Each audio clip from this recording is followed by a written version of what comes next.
e castanhas carameladas. Frango forte, qualidade a toda prova. Vodka Slova, mistura que eu gosto. E W Carnes Prime.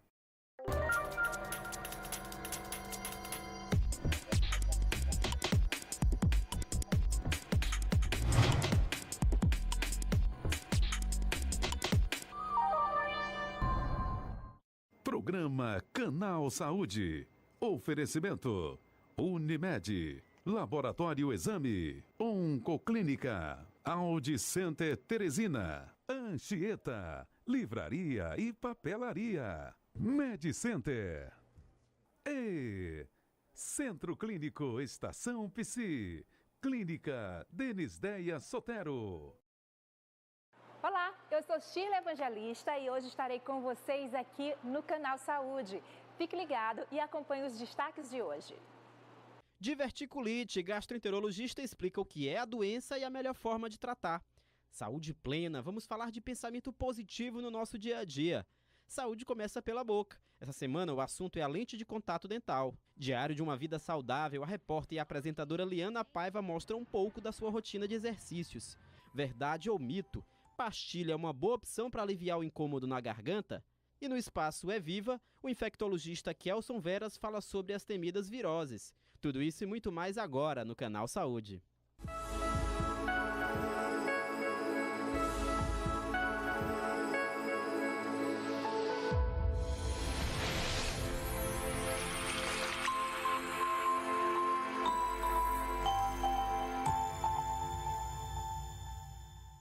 No programa de hoje, a gente vai receber aqui o Dr. Kelson Eulálio, que é infectologista. Dr. Exatamente. Kelson, bem-vindo. Prazer nosso. Vamos falar de um assunto que literalmente dá uma dor de cabeça danada nesse período, o período de chuvas, que são as viroses, né? Muita gente tem muita dúvida. Pode sentar, Obrigado. Dr. Kelson. Muita gente tem dúvida, né? Então a gente vai começar pelo básico. A gente vai começar explicando o que são essas viroses. Bom, como o nome diz, viroses são infecções causadas por vírus. Então, vírus, a gente tem uma gama de vírus que podem causar desde infecções agudas, como infecções crônicas, agudas aquelas que duram muito poucos dias, às vezes 3, 5, 7 dias. Temos aquelas crônicas como a AIDS. A AIDS é uma virose, só que uma virose crônica, né? Você pode ter a gripe, que é uma virose aguda, que dura poucos dias, né? E assim, esse termo que é bastante utilizado, às vezes inadequadamente utilizado, às vezes quando não se sabe o que é e diz é uma virose, né? As pessoas já têm isso na cabeça, não descobriu o que é, já disse que é virose. Mas tem razão para a gente suspeitar de uma virose assim, porque são infecções muito comuns.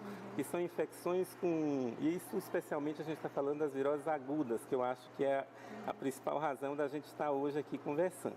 E né? por que nesse período? Por que geralmente essas viroses aparecem nesse período de chuvas, né? A gente vê uma incidência maior. Isso, as viroses em geral, elas aumentam bastante no período de chuvas.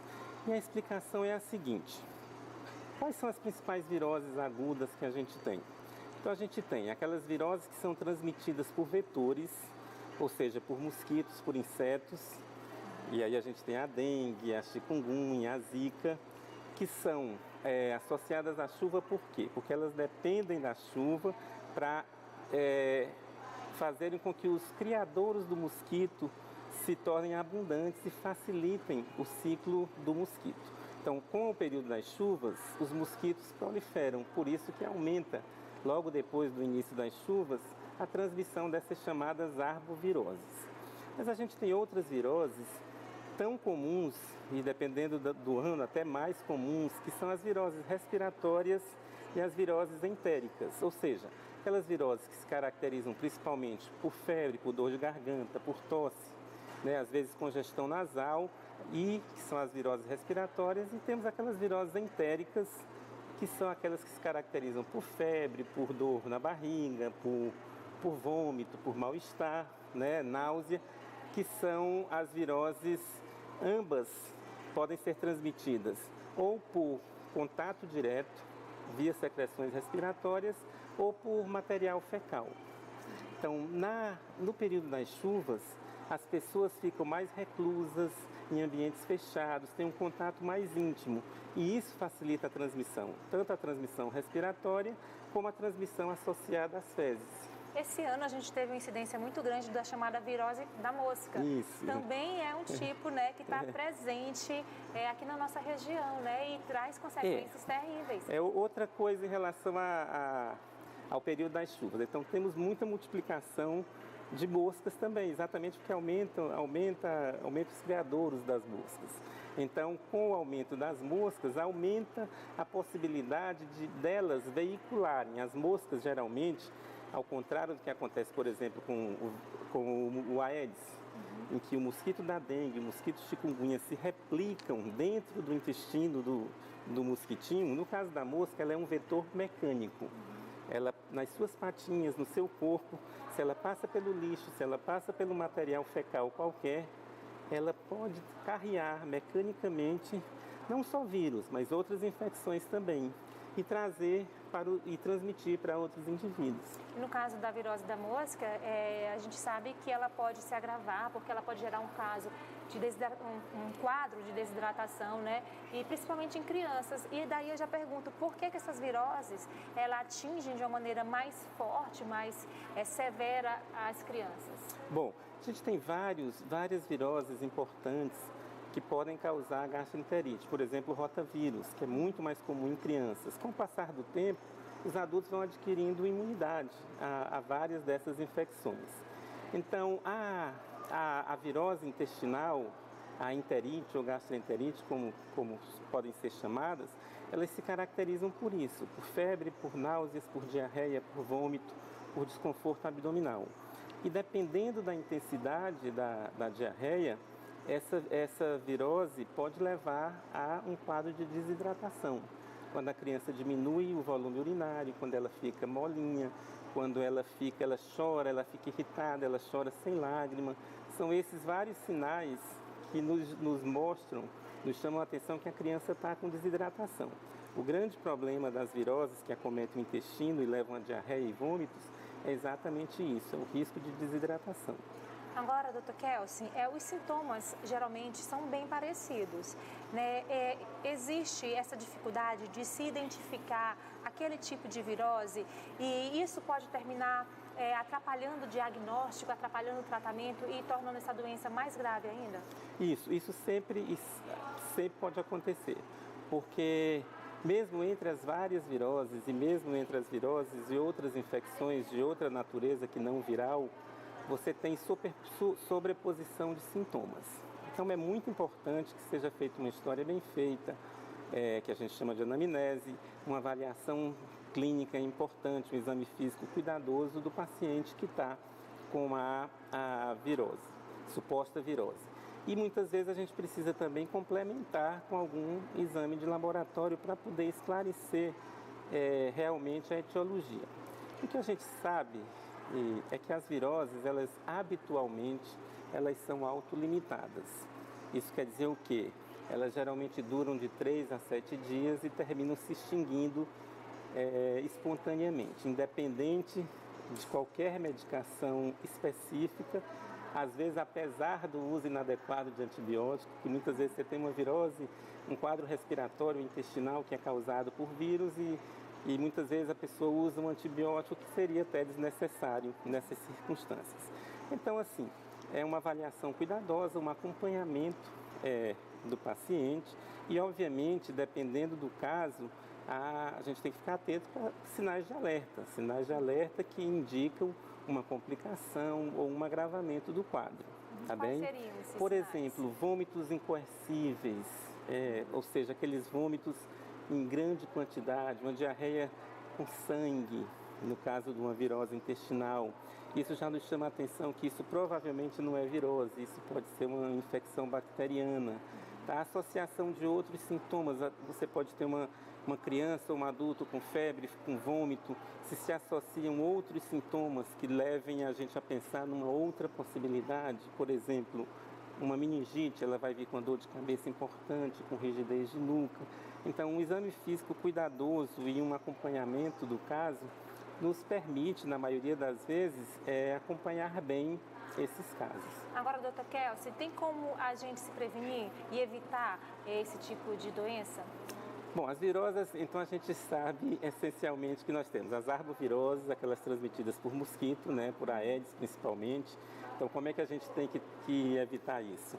É combatendo os criadores do Aedes, né?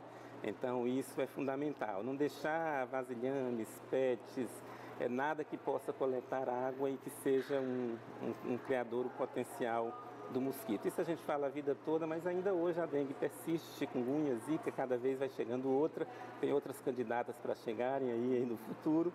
E a gente sabe, infelizmente, tem maiaro, tem uma série de outros vírus que, quem sabe, podem depois chegar até nós do Brasil inteiro, que já tem em algumas áreas do país.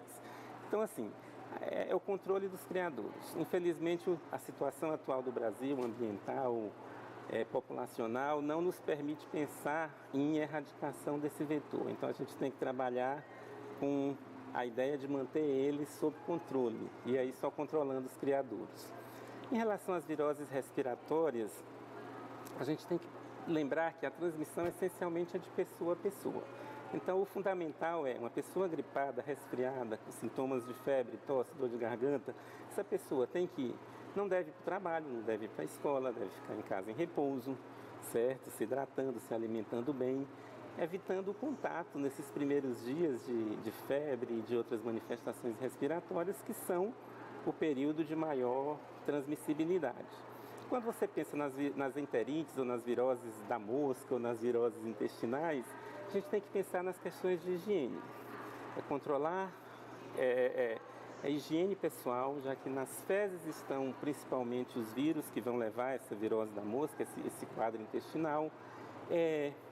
Higiene dos alimentos, os que preparam os alimentos, tem que ter muito cuidado. Se eles estão com mãos sujas, eles podem transmitir. Escolher um local de confiança também. Local de confiança para comer.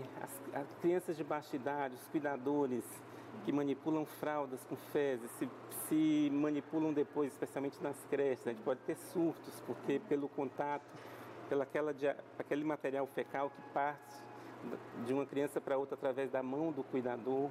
Então, a higiene pessoal, a higiene dos alimentos, o controle do lixo. Mosca adora lixo, tem fezes de lixo. Então, é lá que elas proliferam. Então, a gente tem que ter um adequado destino de lixo, controlar o nosso lixo, né? Então, essas medidas de higiene são essenciais. E atenção redobrada para as mamães e os papais, né, com as crianças e também os idosos, né? A gente não tocou no assunto dos idosos, Isso. mas eles também são bem suscetíveis.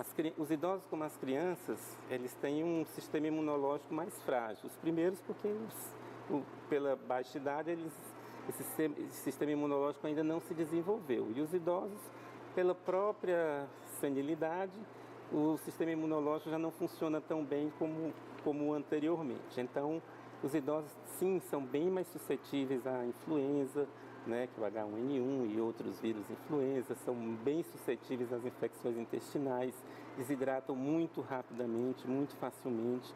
Então, eles são, sim, grupos de risco para complicar a semelhança do que acontece com os mais novinhos. E a gente tem que ter muito cuidado, especialmente com essas duas faixas etárias. Certo, doutor Kelsey? Então, para a gente fazer um resumo, e assim, eu acho que o recado principal que fica é que a pessoa que está acometida é procurar um médico, né, um especialista, evitar a automedicação, porque pode agravar, né, e um pouquinho de paciência e cuidado, que as viroses têm um ciclo e que tendem a pessoa conseguir se curar no prazo de 5 dias a 1 semana, como o senhor explicou. Isso. Então, é fundamental que o médico seja procurado para que o caso seja avaliado e, sendo uma suspeita de uma virose sem maior gravidade, é isso que você falou, repouso, é se alimentar bem, é ingerir muitos líquidos, certo? É sempre muito importante. Sempre muito importante para evitar a desidratação.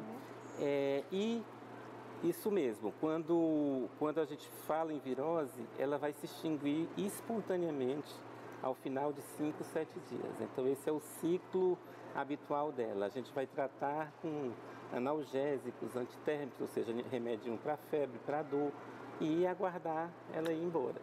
E no BR Elbroc, muita gente reclama do calor, mas a gente pelo menos, né, vê um número menor de casos. Isso, né? porque a gente não tem chuva, o período está mais seco, e aí... Aí já surgem outros problemas, que aí já cabe uma outra entrevista para a gente falar. Com certeza. Né? Doutor Kelsen, Eulália, eu agradeço aqui a participação no canal Saúde, é muito legal porque eu acho que existe uma generalização muito grande em relação a é virose, então é importante se conhecer, né, o tipo de doença que você está sendo acometido, e eu acho que sempre a informação é a melhor forma de se combater qualquer problema de saúde, qualquer doença. Exatamente, concordo com você, a informação é fundamental. Doutor Kelsen, eu agradeço, tá? A gente que te agradece. Aqui no canal Saúde, a gente fica por aqui e até o próximo programa de entrevista. Tchau, tchau.